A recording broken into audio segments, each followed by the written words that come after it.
Now let's continue with flow-based models. When we're trying to apply normalizing flows on images, we are faced with the following problem. On one hand, normalizing flows represent a class of continuous transformations. On the other hand, images are basically signals with discrete values. So what does this mean?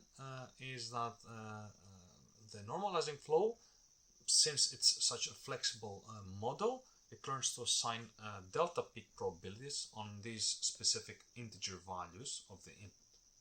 The normalized flow doesn't really have a knowledge that these are values that are they're real values. It expects them, but it never sees them.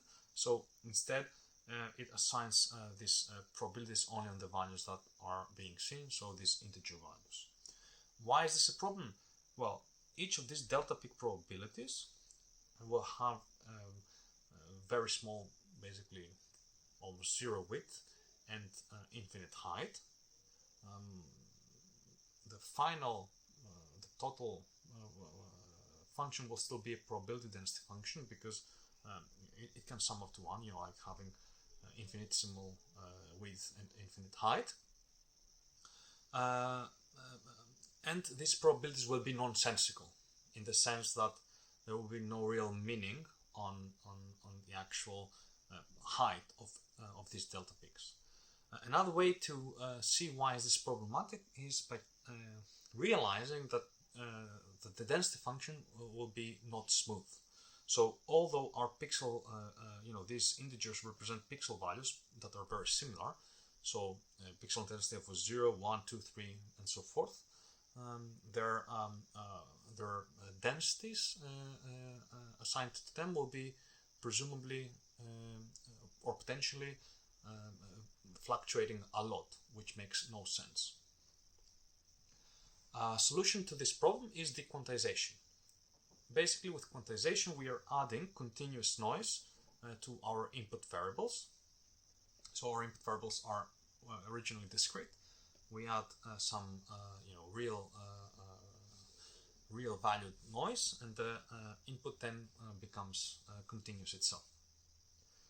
As we are adding another random variable here, we have to integrate it out when computing the data log likelihood, which we can reformulate in terms of importance sampling, as we saw in VAEs. And by applying the Jensen inequality, we can move the expectation outside of the logarithm. And this means that when we're dequantizing, in fact, we're computing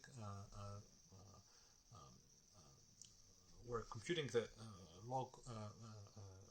We're computing a lower bound for the log p of x. If the noise distribution from where we're sampling our noise is the uniform distribution, then we have the standard dequantization. And in this case, we've got the probability between consecutive values, which is fixed, right? Since we are using the uniform distribution, and we're going to have boxy boundaries.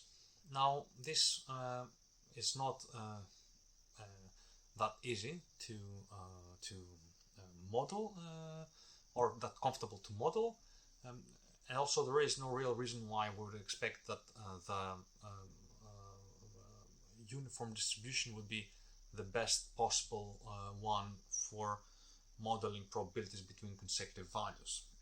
So another alternative is to actually learn the distribution of the noise instead of fixing it beforehand, and we can learn it in a variational manner. Then we have variational dequantization.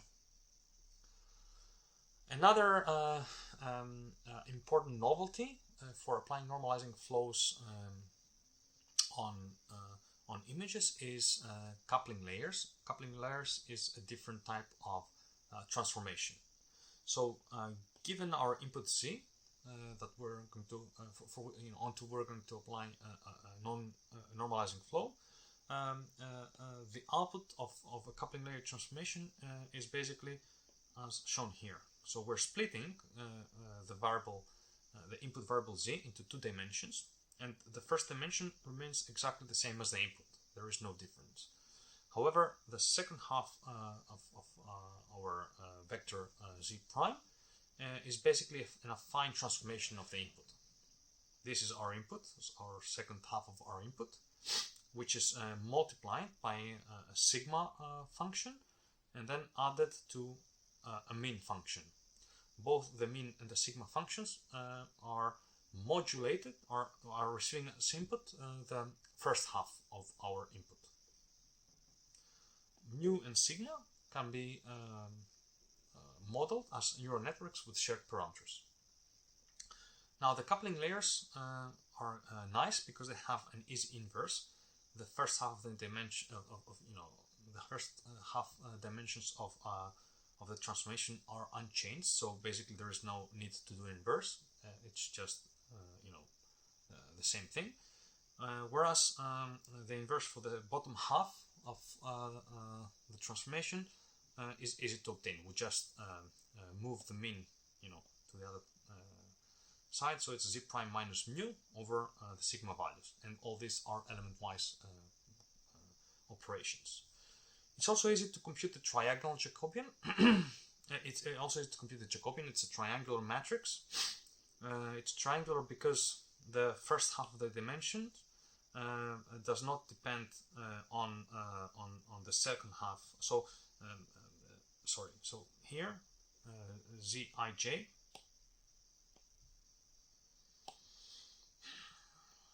Zij prime depends on C1 to J, right? So this is it's the same, it's the identity function. We have the identity function as a derivative because these two variables are in fact the same. And at the same time, the z prime of for 1 till j does not depend on the z from j plus 1 till d. Therefore, the derivative is 0. Now, because the Jacobian is triangular, the determinant is computed as the product of the diagonal terms. And since we're having the logarithm of the determinant, we have to compute the sum of the logarithm of the diagonal.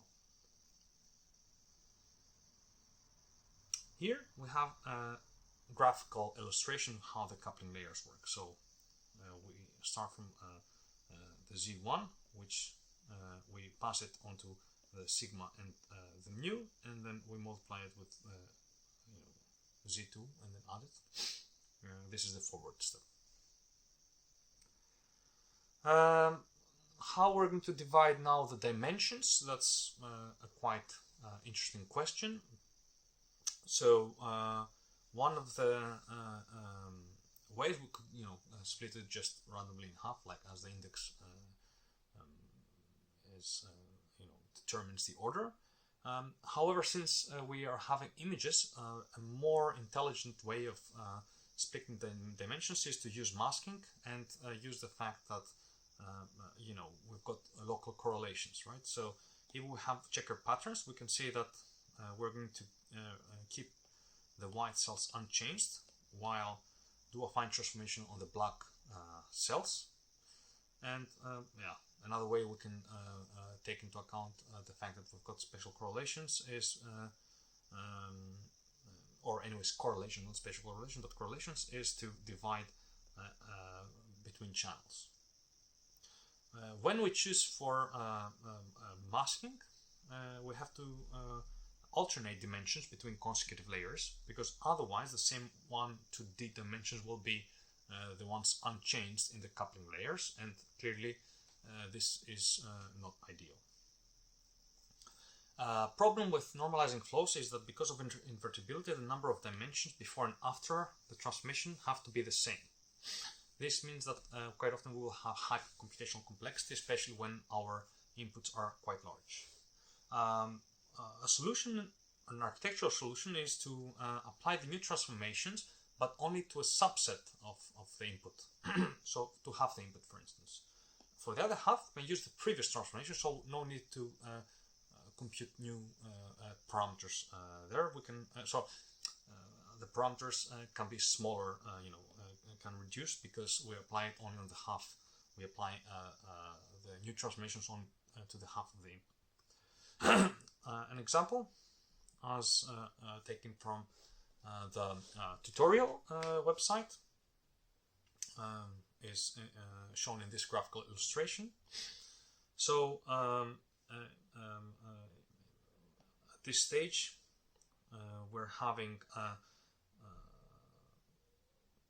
14 by 14 size feature maps, and by the split and squeeze operation, we obtain a 7 by 7 feature map on which we're applying the coupling layer transformations on.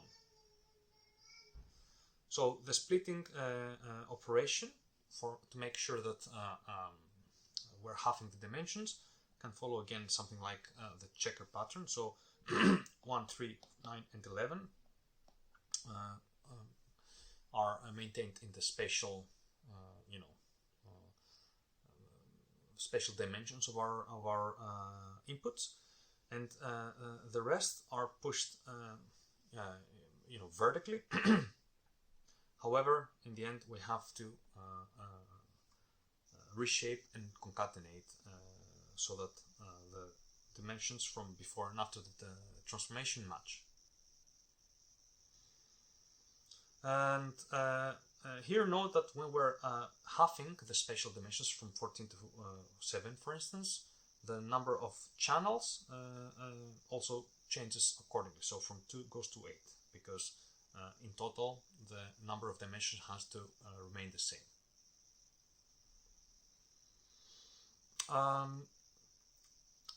Using coupling layers and masking and other architectural innovations, several works, including Glow, Flow, Flow++, Real MVP, showed very good results in generation. So we see images very nice and smooth images. We can see also very nice interpolations. Similar work on normalizing flows for categorical data was also with Philip Lippe and myself, which is in submission to iClear 21. And again, the problem is how we're going to use normalizing flows, but now on discrete categorical data. The problem is that it's not obvious how we can use quantization easily, since we have no, we don't have ordinal data, so we cannot easily smoothen the signal in the same way. We can instead combine variational inference with normalizing flows, and by doing so we are able to learn basically transformations that map the categorical data to the continuous space, and by doing so we can apply normalizing flows again. For more information, although this is not part of the exam, if you're interested into this type of research, you can check the publication. In any case, some examples from that work,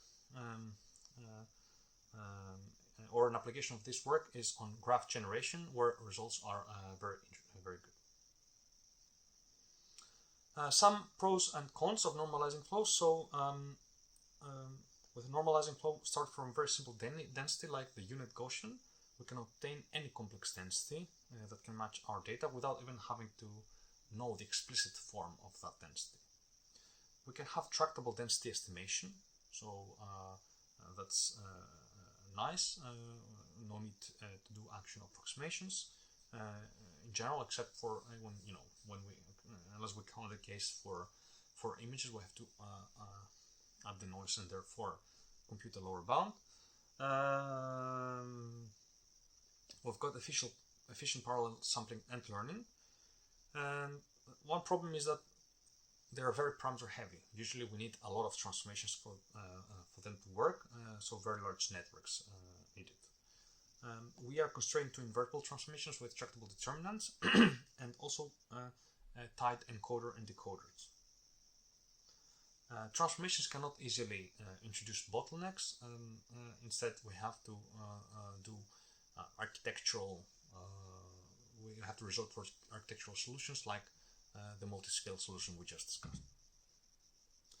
So as a summary of properties, I'm also adding this table so that we can compare the main families of models, so autoregressive flow-based implicit models and prescribed models like VEs. And with this table we can actually compare and see which type of model is suitable for our purposes. So as a summary, in this lecture we discussed early autorecursive models and modern autorecursive models. We also studied the concept of or method of normalizing flows, as well as how we can use normalizing flows to model images. Thank you.